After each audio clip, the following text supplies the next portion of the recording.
Estamos aqui hoje com a Dalal Askar, grande coreógrafa, grande bailarina, um nome gigante no mundo da dança, e a gente tem o prazer de recebê-la aqui hoje no nosso podcast, Encontros de Impacto, para falar um pouco sobre arte, cultura, dança, Lei Rouanet e todas essas coisas que estão relacionadas. Dalal, eu queria, antes de tudo, te agradecer, né? Dizer que é uma honra enorme estar fazendo essa entrevista aqui, ter você com a gente. E eu queria, nesse começo, te dar um espaço de fala. Eu acho que é importante você se apresentar. A gente sabe que você tem uma carreira muito sólida e muito extensa, né? Então, acho que vale a pena você apresentar um pouco desse seu caminho no mundo da cultura e da arte. Tá bom. Então, eu sou da Laura Askar, eu sempre fui apaixonada pela dança desde criança, mas não sabia nunca que ia ser bailarina, porque eu não sabia nem o que era balé. Mas desde criança, desde colégio, eu inventava danças na minha cabeça, para fazer umas coreografias com as minhas colegas. Então, quando mais tarde, depois, já adolescente, realmente eu fui com uma amiga fazer uma aula mais profissional com o professor, que era oriundo do Ballet de Champs-Élysées, ele era um russo-francês, e a primeira aula aconteceu e eu resolvi e decidi. A emoção foi tão grande que eu decidi que podia cair o teto na cabeça, o mundo, mas que eu queria fazer dança. E foi um auê na minha família, porque uma coisa era fazer dança, uma forma de cultura, de educação, e outra coisa querer fazer dança a sério e profissionalizar numa época que não havia, como não há até hoje, mercado de trabalho, nem respeito pelos artistas, como tem na Europa. Então, foi muito difícil. Mas, aos poucos, eu sou muito teimosa, fui indo, e consegui realizar uma carreira. Tive até a oportunidade de ficar na Europa, em várias companhias, até fui convidada para dirigir companhias, mas eu queria fazer alguma coisa para o Brasil, porque eu achava que o Brasil tinha muita gente com talento e muito poucas oportunidades. E que eu, com os contatos e com a possibilidade que eu tinha, eu podia ajudar muita gente. E assim eu voltei para o Brasil. E foi assim o começo da minha carreira aqui no Brasil. Incrível, né? E hoje você é diretora de uma companhia de balé que leva seu nome, que é a Companhia de Balé da Dalal Askar, né? E aí eu, ouvindo você contando isso, né, dessa sua vontade de ajudar os talentos e, enfim, a cultura aqui do país, que realmente é uma coisa que a gente sente falta, né? Nós, inseridos no meio da dança, a gente sabe como é difícil esse mercado.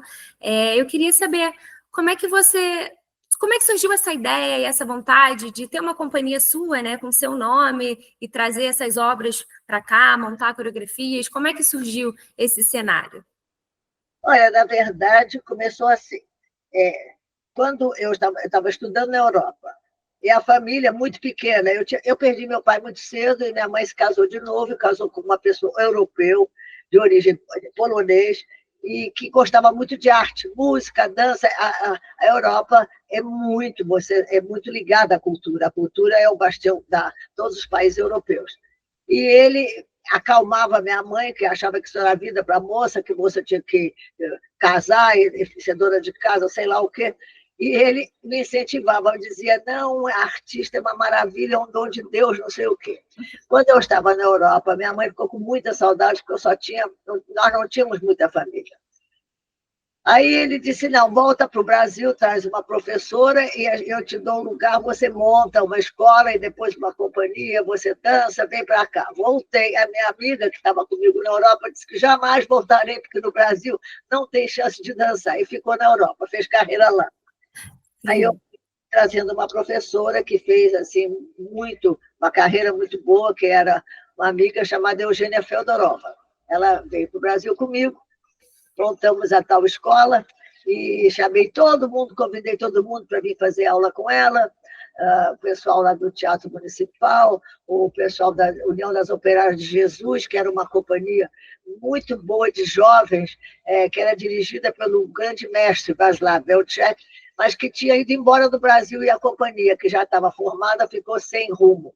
Convidei também para vir e fazer aula, e foi uma época muito boa. Esse foi o começo. Isso veio, logo depois, veio a professora da professora.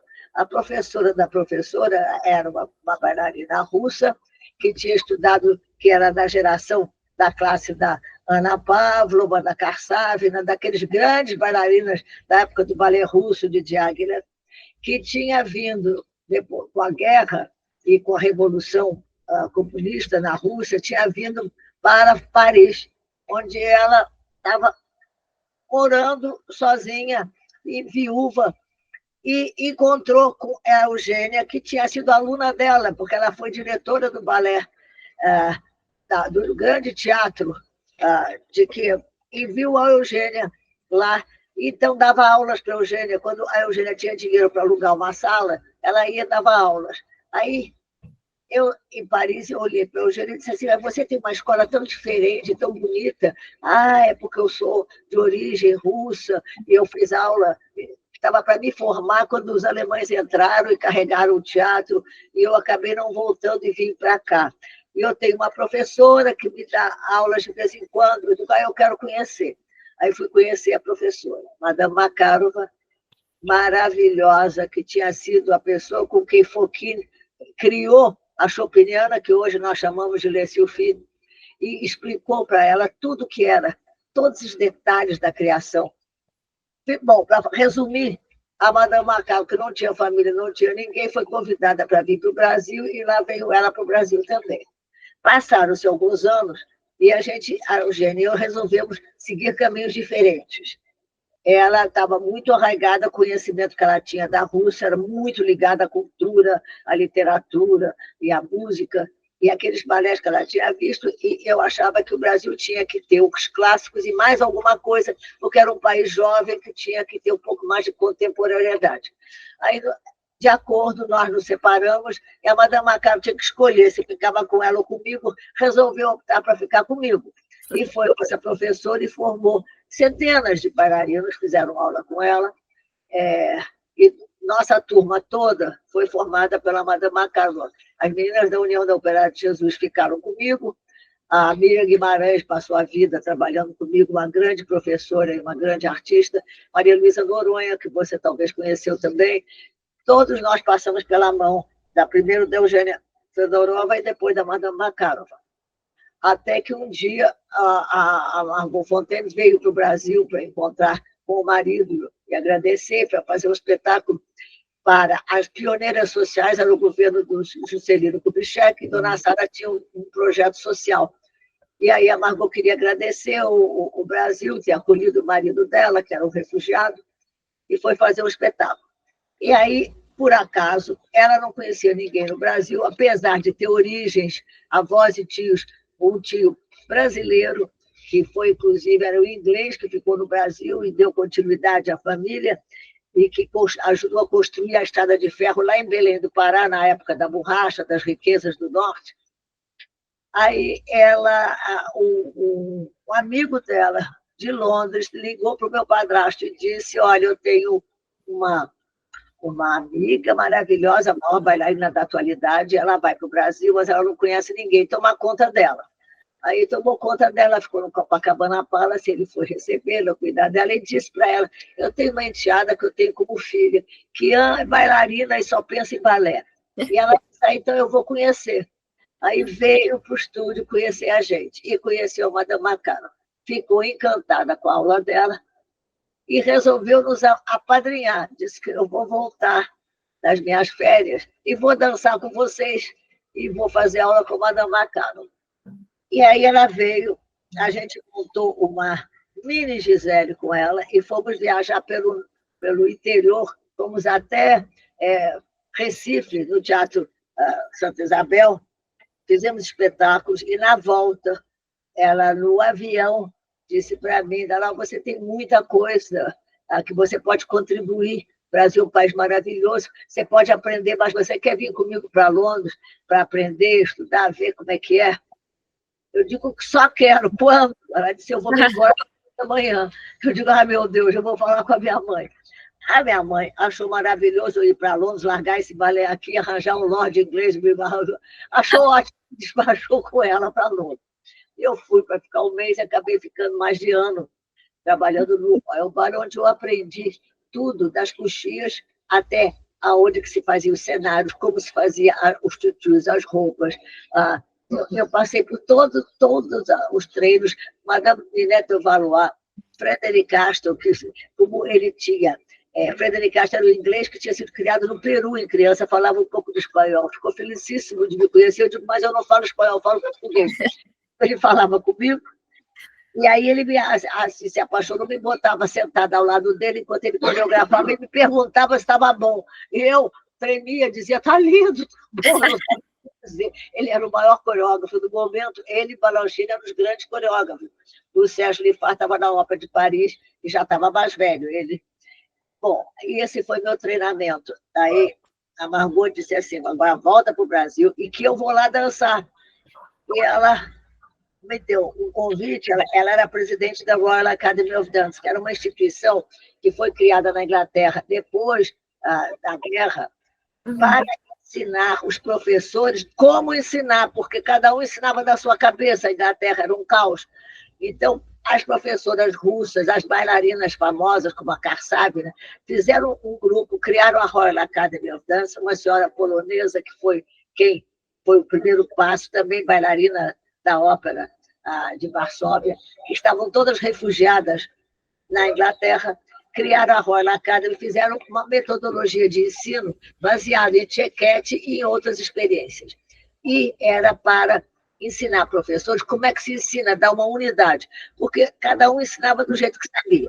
Então, não havia unidade. Um fazia arabesque com o braço em cima, o outro com o braço embaixo, o outro muito aberto do lado, o outro... E assim, eu vim para o Brasil. E durante 10 anos eu viajei o Brasil todo, ensinando aos professores, com uma professora inglesa que eu trouxe comigo, a metodologia de ensino, que melhorou muito o ensino das escolas pequenas, principalmente a do interior, onde não tinha muita informação, não havia internet, não havia vídeos, era de boca a boca, então a pessoa tinha que ir.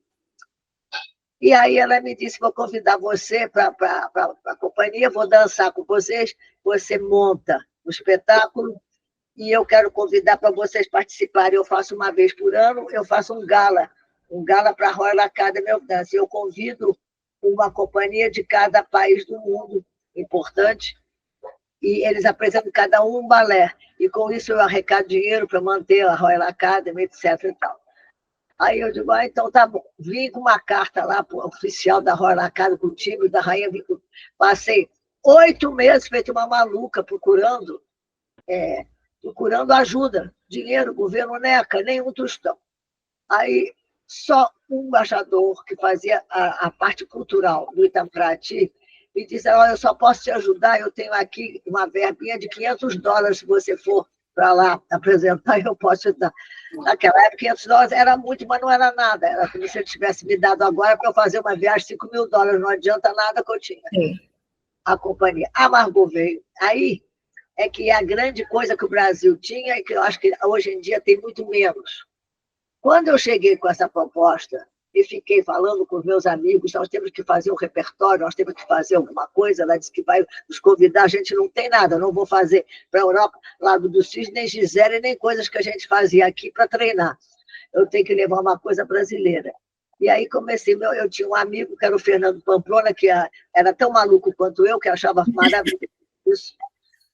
E eu tinha um amigo também da família, que eu via muito, que era o Vinícius de Moraes, que ele vinha, eu encontrava muito, quando eu contei essa história um dia num grupo, ele disse, eu vou te ajudar, Danozinha, vem cá. E pegou, e foi lá comigo na Mendinha Villa-Lobos, o Villa-Lobos tinha falecido, e me pediu a Mendinha uma música, escreveu um balé, me levou para o Di Cavalcante, pediu para o Di Cavalcante fazer os cenários. Aí, dali em diante, a coisa foi crescendo. Aí eu consegui fazer um repertório todo brasileiro. Eu encontrei com o Cláudio Santoro, que estava apaixonado por uma bailarina e estava no Rio, mas ele era um pouco exilado, porque ele era meio comunista e era perseguido aqui. O Brasil não podia ter. Mas o Cláudio me disse, Dalal, eu vou estrear minha Quinta Sinfonia em Berlim daqui a 2 meses. Se você quiser, eu te dou a música para você fazer um balé. Aí eu fui com a música, eu digo, bom, eu vou ter que fazer um balé, coisa brasileira. E eu fui bater na porta do poeta Manuel Bandeira. O Manuel Bandeira me olhou e disse assim, eu digo, olha, eu sou fulana de tal, eu precisava falar consigo, que eu preciso escrever um balé para mim, porque eu tenho um convite, eu preciso de um poeta brasileiro fazer alguma coisa. Mas minha filha, eu nunca escrevi balé, eu não conheço balé. Não, o senhor vai adorar, o senhor vem comigo ali no estúdio olhar as bailarinas, o senhor vai se inspirar. E carreguei o Manuel Bandeira, que ficou sentado num banquinho olhando a aula da Madame Macaro do nosso ensaio. E aí, no final, ele disse, é muito lindo, eu vou escrever uma coisa. E me escreveu uma história, um balé inspirado em Mário de Andrade. E aí, com essa música do Cláudio Santoro, eu fui na Madame Verchilina, que era uma grande bailarina, ela era mais avançada, ela fazia uma dança mais contemporânea, mais moderna, era também do balé russo, e a Nina Verchilina fez a coreografia para mim. Aí o grande artista Roberto Burlemax me ofereceu os cenários e os figurinos, e com esse repertório me mandei para Londres com essa companhia. A Margot veio dançar com a gente. Eu, maluca que já era, entrei numa agência de viagem, comprei 32 passagens à prestação para levar 32 pessoas. Aí o Itamaraty me deu um passaporte único para não fazer fila 32 para passar nas alfândegas e na coisa. Eu tinha um passaporte com foto de tanto, mas eu era muito jovem, não podia ser responsável. Tinha gente mais velha que eu na companhia. Nossa.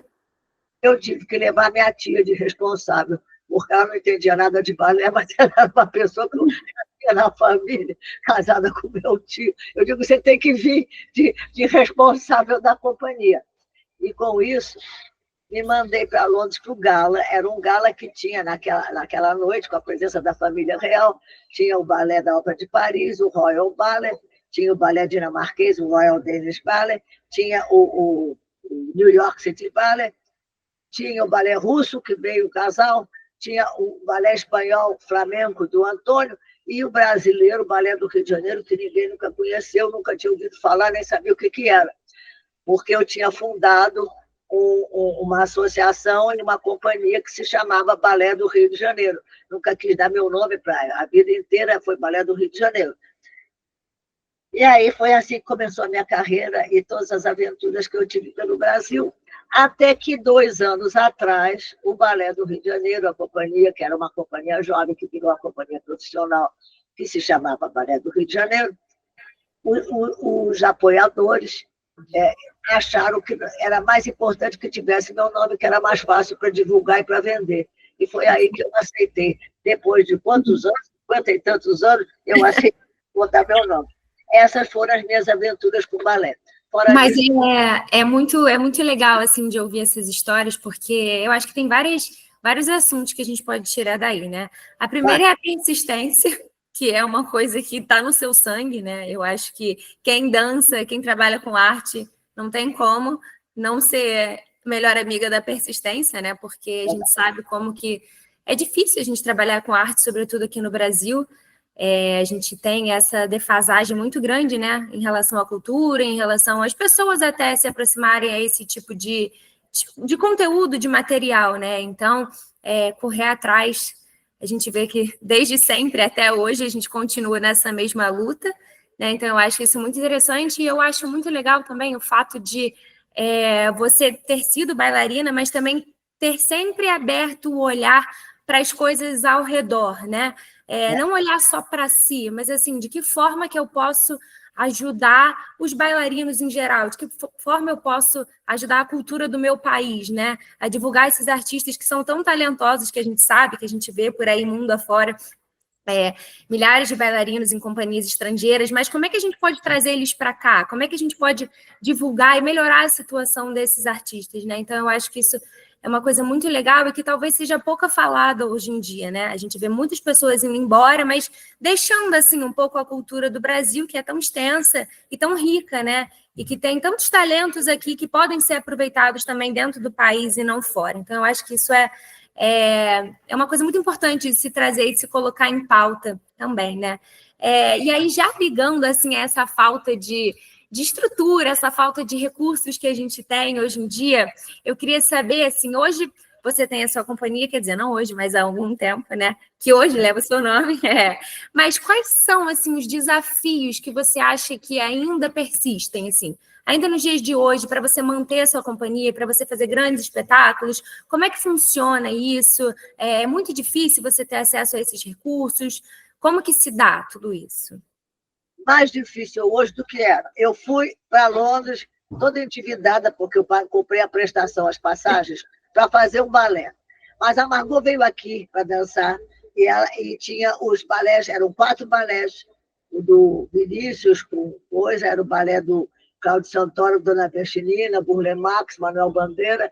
Eu tinha um balé baseado que eu pedi à família Nepomuceno, que é a história do Garatuja, de José de Alencar, pedi ao professor e coreógrafo Denis Gray, na época. Todo mundo fez o balé, todo mundo fez o trabalho e ninguém cobrou um tostão. Havia o dom de dar e ajudar a construção de alguma coisa. A Margot veio dançar, nós fizemos uma turnê por todo o Brasil. E no final da viagem ela disse, eu só posso escolher um balé. E eu vou levar este balé da Madame Bestinina porque ele é diferente e o público de Londres vai gostar de ver uma coisa diferente das outras companhias que só fazem clássico, porque ela fazia um misto, baseado no clássico, mas era mais contemporâneo. Aí eu fui embarcar com a minha tia, claro, tomando conta, mas eu resolvi. Comprei uma tonelada de excesso de bagagem e carreguei o repertório inteiro. Porque eu tinha vivido em Londres e eu tinha imaginado que talvez a televisão da BBC ia achar assim, esses exóticos brasileiros, você não tem um número para a televisão? E eu vou dizer, não, larguei tudo lá, só trouxe esse, carreguei tudo. Não deu outra. Eu cheguei lá, acabamos o espetáculo da Royal, a família real desceu, falou com todo mundo, foi uma emoção muito grande. Desce a Lady in Waiting, que é a dama de companhia da rainha, para falar comigo, para perguntar se eu não tinha um outro número, porque ia ter um gala de caridade de Natal para a rainha. E era um gala que tinha de tudo, comediante, tinha atores, tinha o Royal Ballet dançando um número, tinha acrobatas, tinha não sei o quê, músicos, tinha solistas disso, se eu não tinha um número. Eu digo, eu tenho sim. Para essa ocasião, achei que o Garatuja, que era um Brasil antigo, com as baianas, era uma coisa mais assim, o inglês ia gostar, e para um gala desse tipo, com comediantes e atores e bailarinos, era bom. Aí pedi uma extensão lá para ficar mais 10 dias e fiz o Gala da Rainha. Eu fui para Londres para fazer um espetáculo de gala. Aí, quando acaba o espetáculo, desce um senhor baixinho, redondo, vermelho, feito um tomate, procurando o diretor do balé. Eu digo, sou eu. Aí olhou para mim, a diretora olhou para mim, porque era muito moço. Eu gostei muito, eu quero contratar vocês para uma turnê. Eu sou empresário e dono do Teatro de Roma. Moral da história. Eu fui para um espetáculo com uma passagem de ida e volta para 32 pessoas. Eu fiquei para ficar 10 dias, 15 dias. Eu fiquei na Europa 4 meses. Eu fiz 90 espetáculos com a companhia, com críticas de jornais maravilhosas, com todo o repertório que eu tinha levado. Inclusive, tinha levado o maestro Morelenbaum comigo, que tinha começado a carreira de maestro tocando para a gente. Agora eu queria falar sobre o Balé da Floresta Amazônica, né? Que você, com a sua companhia, vai estrear no Teatro Municipal no final de março. E eu sei que é um balé muito importante, né? É o único balé brasileiro assim, de 2 atos que foi criado. E eu acho que a gente está num momento, como eu falei, sobre essa questão ambiental, tudo isso, que trazer esse balé podemos dizer assim, que abre os olhos da população, né, de uma forma mais humana, eu diria, né? Não só com dados escritos, gráficos, etc., que a gente cansa de ver em jornal, enfim, né, em todas essas plataformas, mas eu acho que traz um lado talvez um pouco mais humano, né, mais sentimental, né, com a arte, com a dança. Então, eu acho que seria legal você contar um pouco da Floresta Amazônica, como é que ela foi criada, quais são as suas expectativas de trazer de volta esse balé depois de vai completar 50 anos agora, né? Então, acho que vale a pena a gente também tocar nesse assunto. A história é a seguinte, esse balé, o maestro Villa-Lobos, o nosso grande compositor, foi convidado pela Metro-Goldwyn-Mayer, numa época onde o cinema era tudo, para compor uma partitura para um filme que eles estavam fazendo, que era estrelado pela Audrey Hepburn e pelo Anthony Perkins, baseado num livro de um escritor inglês que se chamava Green Mansions e que se passava na Amazônia. Ele fez a partitura, a Metro filmou, o filme não foi um maior sucesso, mas a Metro fez o filme, porém ele fez uma partitura de 2 horas e eles usaram 20 minutos. O Villa-Lobos, que ficou meio chateado de fazer toda aquela composição e não ter um retorno completo, pediu uma autorização para gravar um LP na época da música completa. Gravou o LP e pediu a uma poetisa brasileira, que também era cônsul do Brasil em Nova York, para fazer 3 poemas das canções que ele musicou, que são 4 canções que ela fez. E a cantora Bidu Sayão, que era a grande cantora brasileira do Metropolitan, gravou, junto com a orquestra, as canções da poetisa Dora Vasconcelos. Um belo dia eu estou morando com a Margot, calhou de ser na mesma época que eu fui com ela para Londres. Ela recebe o LP do Villa-Lobos oferecido para ela como música, e ela diz para mim, olha o que eu recebi, você ouve e vê se você gosta. Eu fui ouvir a música e fiquei totalmente apaixonada pela música, não era nem coreógrafa, apesar que eu já tinha veleidade, coreógrafa, eu queria dançar. Aí eu disse para Margot, a música é maravilhosa, eu vou fazer um balé para você. Olha, é muita pretensão, porque era a maior bailarina do mundo. Eu não posso contar só para quem viveu e viu. Eram assim, as grandes estrelas, existiam grandes estrelas. E ela riu e disse, está bem. Aí eu levei 10 anos negociando com a Metro para conseguir comprar os direitos da partitura. Eu vim para o Brasil e a própria Mindinha Villa-Lobos, da Fundação Villa, não tinham essa música, porque os direitos eram da Metro. No final de 10 anos, consegui comprar, a partitura chegou. Eu resolvi que eu ia fazer o balé para ela. O maestro Morelenbaum, coitado, sofreu porque a gente chegou a partitura toda em pedacinhos, ninguém sabia como montar. Ele passou noites em claro. Havia só uma copiadora de material de coisa que era a Xerox do Brasil, que tinha aberto, no caso do Porto. A gente ia 1h da manhã, 2 para fazer Xerox da partitura. Ele montou o balé inteiro, que mais tarde eu ofereci tudo para a Fundação Villa-Lobos. E a gente começou a trabalhar. Aí, nesta altura, quando eu criei uma companhia, eu dançava. Aos poucos, eu comecei a deixar de dançar. Por quê? Toda hora me chamavam alguma coisa administrativa. Ou você se concentra na dança, ou você administra. Eu detesto administrar, mas eu tinha que fazer, senão não tinha companhia. Então, foi assim que comecei a coreografar, foi assim que eu comecei a ter aquela coisa que eu tinha em criança, despertou de novo. Eu comecei a fazer pequenos balés, aos poucos, até ter a pretensão de montar uma floresta amazônica de Villa-Lobos para a maior bailarina do mundo. Aí eu fiquei, nessa altura, como é que eu faço um padedeu para Margot? Não é mais uma criança bailarina para eu inventar coisas. Aí pedi ao Frederic Castro ajuda para fazer o grand padedeu do final. E ele foi maravilhoso. Ele que não viajava de avião, morria de medo de avião, veio para o Brasil, me ajudou, fez o padedeu maravilhoso, que, aliás, muito interessante, porque você está me entrevistando, mas você é a principal figura que vai fazer o papel da Margot Fonteyn nesse balé.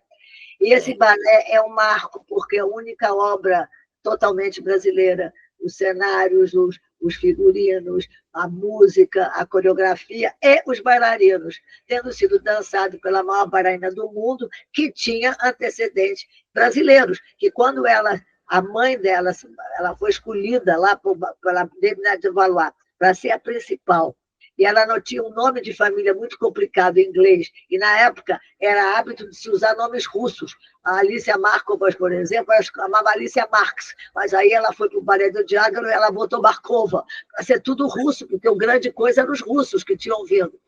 Aí a Margot pediu para um tio que ela tinha no Brasil, que era o Ernesto G. Fontes, que era um milionário e tudo.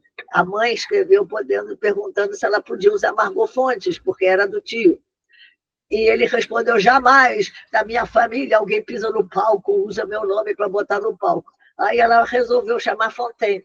Isso que foi, mas ela é a origem do nome, não é interessante?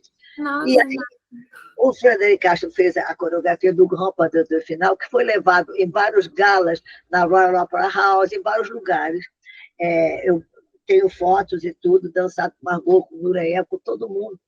E esse é um orgulho que eu tenho, porque é uma obra brasileira que resiste, principalmente agora que nós estamos vivendo o drama da Amazônia, nós estamos vivendo o drama climático do planeta.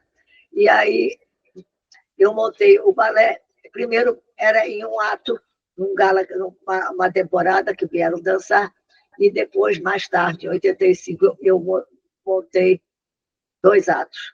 E no ano 2000, em homenagem à passagem do século, eu fiz um adendo, que era uma introdução ao Nascer da Floresta, com um filme, com coisa, que é muito difícil de levar, pude levar no Teatro Municipal, mas não faz parte do balé, o balé independe disso, é um complemento. E agora nós vamos apresentar a Floresta, que, na verdade, é um hino ao Brasil, à sua riqueza, e principalmente um apelo da importância da Amazônia para o mundo, de preservação da floresta, de tudo aquilo que ela traz, não só para o Brasil, mas para todo o planeta. Que ótimo. Isso é muito bom, né? Assim, você vê um balé que foi criado aqui por você, né?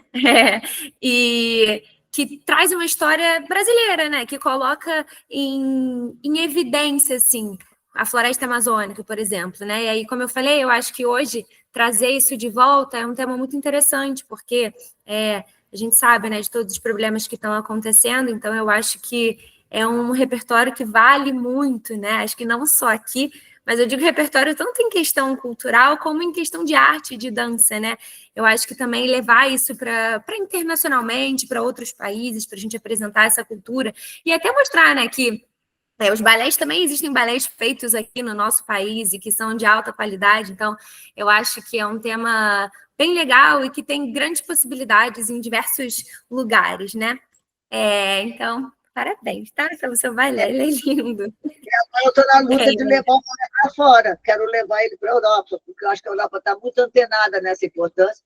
E também, como eu acho que o Brasil, os jovens, os brasileiros, estão muito conscientes, são mais conscientes e estão lutando para isso. Então, é um balé que o jovem é uma causa de todo brasileiro, e principalmente do público jovem, que é a nossa esperança. E acho que a Europa também tem uma consciência maior, porque é um continente mais vivido das desgraças e das coisas, e sabem da importância da Amazônia, e tem uma preocupação com isso. Eu acho que é importante que o Brasil mostre alguma coisa, além da sua exportação de coisas maravilhosas que o Brasil exporta para o mundo, mas exportar arte, dar o status ao país que nada mais dá, que a arte é a coisa mais importante, porque a arte toca o ser humano, a humanidade, né? A arte é importante. Eu acho que você consegue entender de uma forma diferente, né? Quando você vê pessoas representando tudo aquilo ali que está acontecendo, né? E não só lendo ou, enfim, tentando entender de uma forma um pouco mais superficial, né? Então, eu acho que é uma coisa muito válida e que seria muito bom também a gente poder mostrar isso em outros lugares, né? E conscientizar também as pessoas do que, de fato, que a gente tem um país muito rico, né, com grandes possibilidades, mas que também precisa dessa preservação e precisa que essas coisas sejam divulgadas para que tudo tenha um pouco mais cuidado, né? Tanto, enfim, né? De todas as formas. A consciência coletiva de todos, da importância do papel, inclusive dos jovens hoje, para manter a qualidade, né, de vida dos seres, né? Importante. Com certeza. Dalal, agora, assim, eu acho que a gente não podia deixar de falar também da sua, porque a gente sabe que você, quer dizer, eu pelo menos, eu acho que a grande maioria das pessoas sabe que você é uma grande referência na dança, no mundo da arte, mas na cultura também, né? Você está presente no filme, não você, né, como pessoa, mas o seu nome, um pedaço da sua história também está sendo representado ali no filme Ainda Estou Aqui, né, que teve grandes premiações agora, e que você mostra ali que você foi uma presença marcante, né, na vida da Eunice, que foi interpretada pela Fernanda Torres, que está em alta hoje em dia, a gente sabe, que bom, né, que ela ganhou o prêmio. E aí eu queria saber como é que você sente, como é que você se sentiu, assim, como é que foi ver o filme para você, que memórias isso te trouxe, você achou que foi que a sua história ali também estava sendo bem representada. Queria que você falasse um pouco, assim, e a importância também, né, dessa memória cultural, né, porque o filme também traz uma memória da história do nosso país, então eu acho que é importante trazer essa memória, como a gente já havia conversado, né, dessa falta de memória que a gente tem aqui. Então, se você puder falar um pouquinho. Olha, o filme é muito bem cuidado, com muito cuidado, pela sensibilidade, pelo Valtinho, que fez entrevistas, que se deu o trabalho de conversar com todo mundo em volta, veio conversar comigo. Foi uma época muito difícil, eu vi o filme 2 vezes. Primeira vez eu fiquei muito mexida, não consegui nem assimilar. Foi uma época muito dura, onde muita gente acha que não existiu, não sabe o que era. Eu tinha na Bahia, eu trabalhava na Bahia, eu tinha uma escola, eu trabalhava no... Fundei a escola da Ebateca, do Teatro Castro Alves.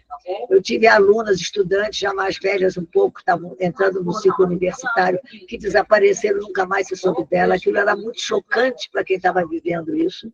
Eu vi gente em volta desaparecer.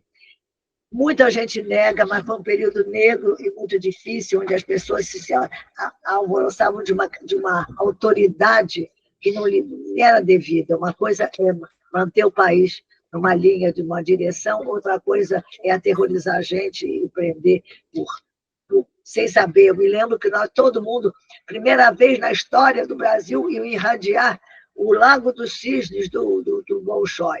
Todo mundo sentou, ia se passar às 11 da noite para meia-noite, porque era o horário que podiam dar para a arte. Todo mundo. E cancelaram, porque era uma propaganda comunista, era o Lago do Cisne do Bolshoi.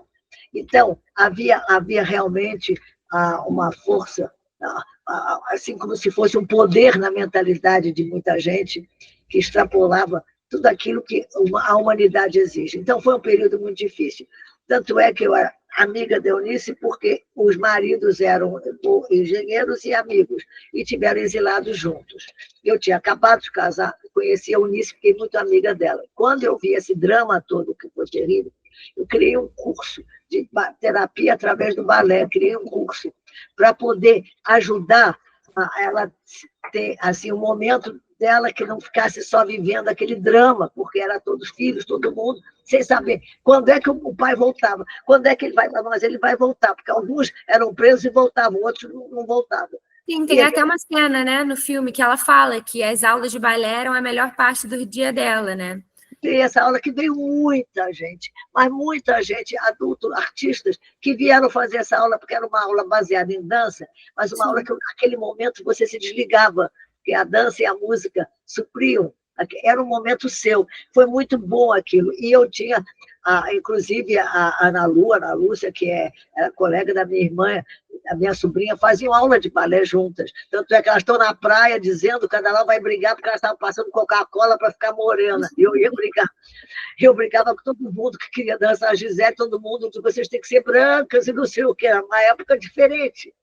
Sim. Mas o filme mexeu muito comigo. Eu fui ver a segunda vez para poder ter mais olhar o filme como um todo, e eu acho que a participação, principalmente a forma com que a Fernandinha atuou nesse filme, é admirável, porque é uma sensibilidade muito grande de compreender o momento que ela não viveu, mas que a gente viveu e assistiu. Era um momento de medo, era um momento terrível, era um momento de insegurança. E eu acho que é preciso saber, a nova geração precisa saber que a gente precisa ter harmonia e compreender que você pode optar por o que você quiser, mas é preciso respeitar um ao outro, porque ninguém é o dono nem da verdade nem da certeza, só Deus ou só forças muito superiores a nós, os humanos. E nem isso sempre acontece. A gente briga-se por coisas, não se deve brigar por fé, por religião, nem por política, nem por pensamento. Se deve brigar por outras coisas mais sérias. Isso aí é um direito livre de cada ser humano, de cada homem, de se pensar da forma que ele quiser. E isso foi triste, que a gente não podia pensar. E acho que é importante, né, a gente ter esse tipo de material, esse tipo de filme, né, e sendo divulgado aí no mundo inteiro, para a gente não esquecer o passado também, né? Não esquecer o que foi vivido, o que essas pessoas, inclusive você, né? O que vocês passaram aqui naquele tempo, para que esses mesmos erros não venham a se repetir, né? Eu acho que você mostrando, você divulgando isso, você traz de volta talvez uma época que muita gente hoje, né, não viveu e nem tem a cultura de saber que isso de fato aconteceu, como é que foram aqueles momentos para aquelas pessoas que estavam ali.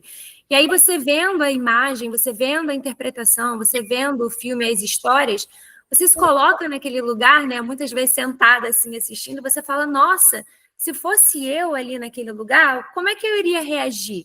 O que eu faria, né?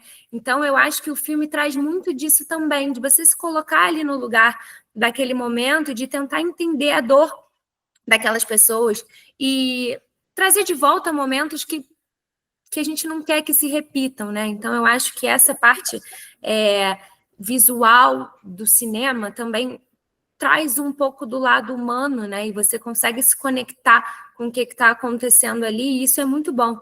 E é importante trazer isso, né? E esse reconhecimento e essa visibilidade que o filme teve também é ótimo, né? Assim como a gente estava falando da floresta, de trazer questões, essa também é uma questão que faz parte da nossa história, né? Faz parte da história do Brasil e que é importante ser divulgado também e lembrado para erros não serem cometidos novamente, né? Com certeza. Você sabe que eu sempre luto, porque nós vivemos num país que, lamentavelmente, não cultiva a memória. E quem não cultiva a memória não tem história. Os jovens não sabem da história como ela é. Isso foi muito importante, esse filme, porque traz. Esta é a memória de um tempo que existiu, que espero não volte nunca mais. É preciso que o jovem seja mais antenado, que ele procure saber de onde ele veio, quem ele é e de onde ele vai.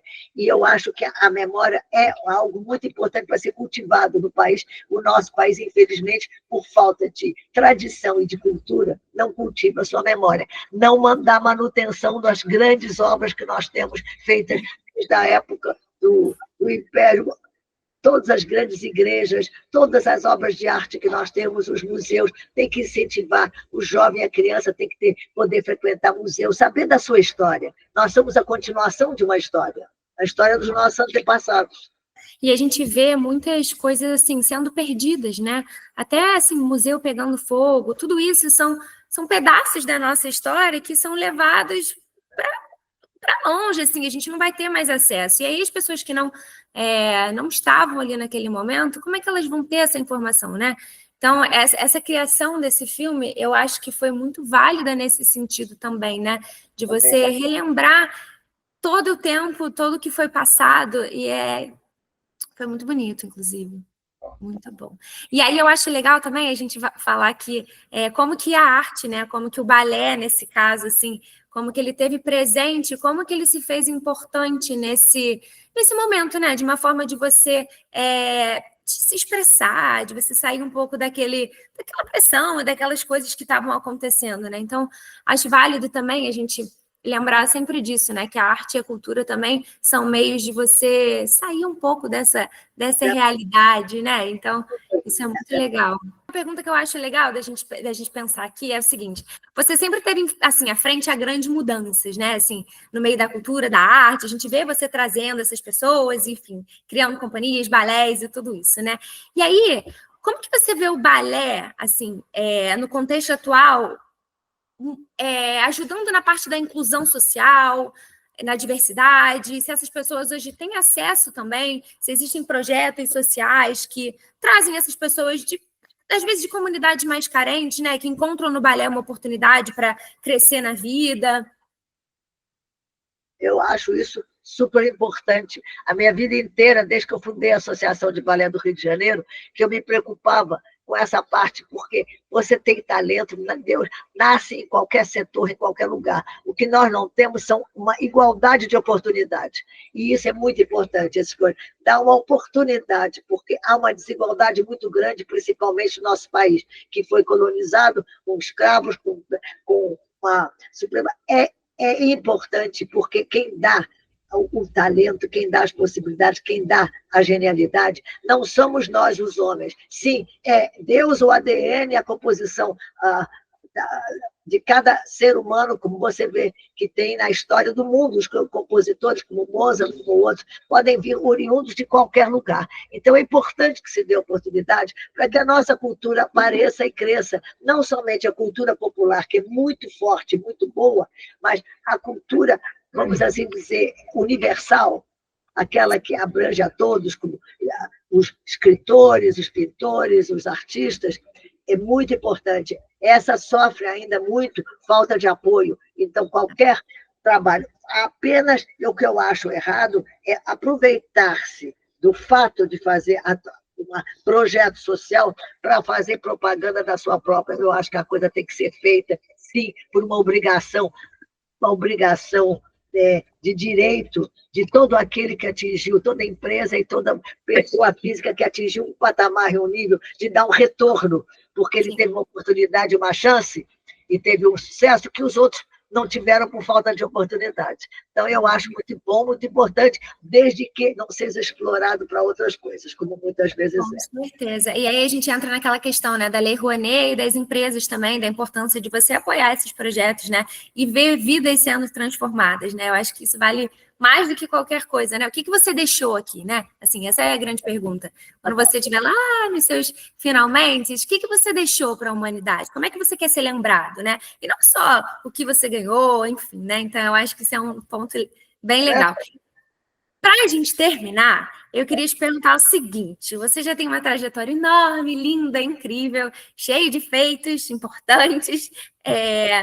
Eu queria saber, assim, o que ainda te motiva a continuar nessa luta? Nessa luta pela companhia, pela sua companhia de balé, né? Nessa luta pela arte, pela cultura. Sabe assim, o que te motiva a estar aqui ainda lutando por tudo isso? Além de eu amar o que eu faço, o balé, ter uma continuidade daquilo que me deu alegria e descobertas interiores muito grandes, eu acho que é uma carreira ingrata, muito curta, e que muitas vezes talentos que Deus ou a natureza deram ao mundo que não tem a chance de poder se desenvolver. E eu acho que eu tenho uma posição mais privilegiada, um olhar. Então, se eu posso deixar alguma coisa, a minha passagem pela vida, de ajudar um outro ser humano a ter um caminho ou ter uma oportunidade, nem que seja uma coisinha de nada, eu acho que já fiz uma participação da minha existência, eu acho. Não só viver para mim, mas também viver para o outro poder ter uma oportunidade, ser alguém. E eu acho que isso todo mundo tem dentro de si, a gente tem que tentar ajudar e tentar dar. É uma gratificação também pessoal que cada um de nós, quando consegue realizar e ver alguém sendo alguém também, é uma satisfação muito grande. Muito obrigada de coração. E obrigada, assim, pessoalmente, obrigada pelo seu tempo, obrigada pela sua história.